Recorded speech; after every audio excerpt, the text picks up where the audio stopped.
Yes, ready, start. We have to pursue a more balanced policy of regional development so that adequate employment opportunities are made available in the more populated regions of the country. It cannot be a coincidence that the regions that have experienced a lower rate of economic growth are geographically identical to those with a higher rate of population growth.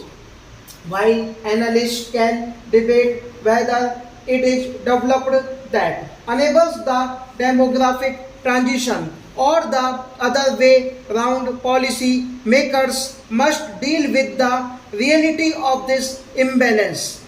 This means we have to provide new employment opportunities in less developed regions. Since private investment tends to go to better developed regions, the government has to step in to help backward regions. Given the paucity of state level resources, we have set up a backward regions grant fund to augment development assistance in these regions. We are also launching the National Employment Guarantee Program to ensure livelihoods in these regions.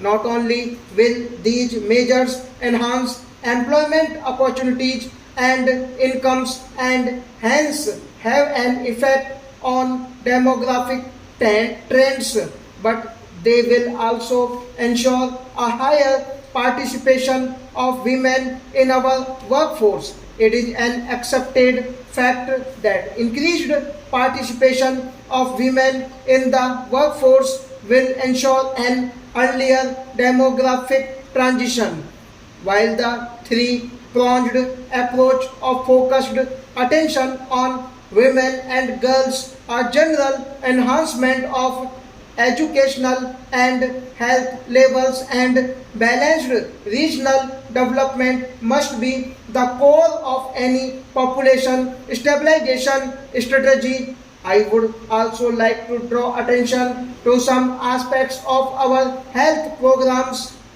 For far too long has the health sector been addressed through a series of vertical disease based programs. A focused target driven family planning program was another major program with poor results. Underlying all this was a general program to support primary health care. This vertical and horizontal fragmentation of health programs coupled with a target driven approach to population stabilization in the past has distanced the entire gamut of health services from the Aam Aadmi, who is the primary stakeholder in any service delivery program. At the same time, a better understanding of health behavior has led to a move away from targets to an integrated approach to family welfare. In this framework, it is essential to break down the disease-centric walls in our health programs and to increase the stakeholders' role in the management of health sector. This shall be our major program for future.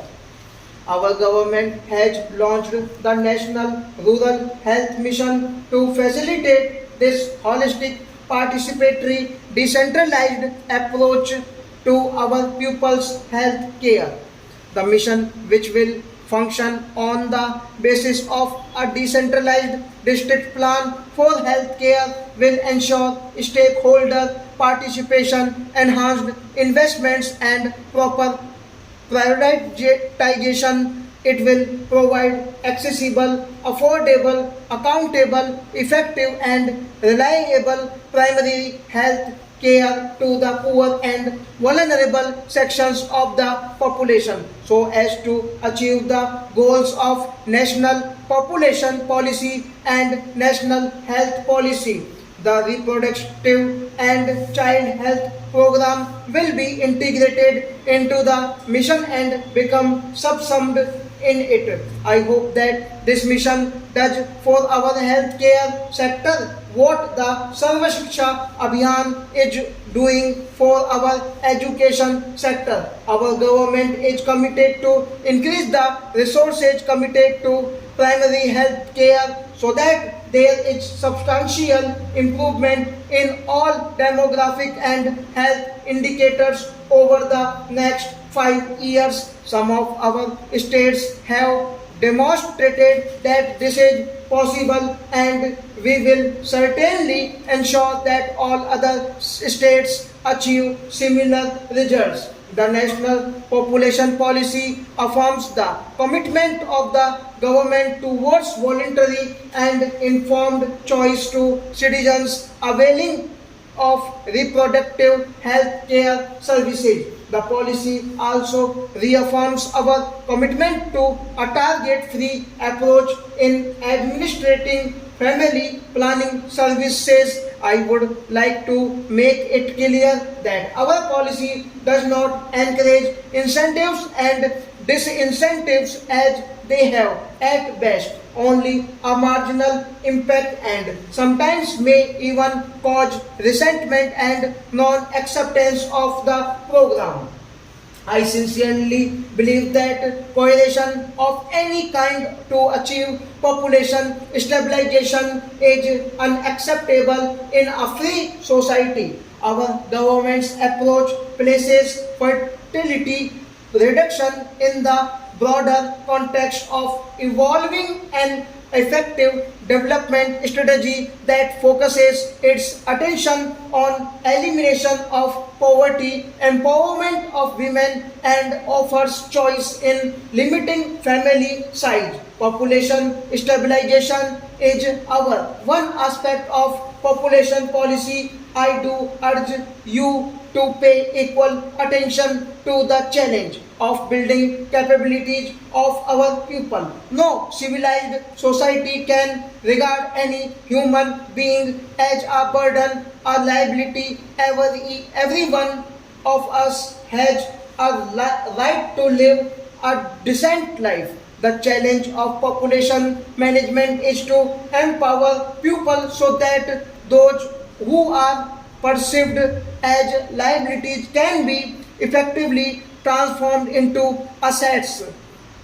A literate, gainfully employed, and socially, culturally, and economically productive persons is a national asset. In a country of over a billion people, you can imagine what we can do for our nation by helping empower our people. Investing in human capabilities converts human liabilities into human assets.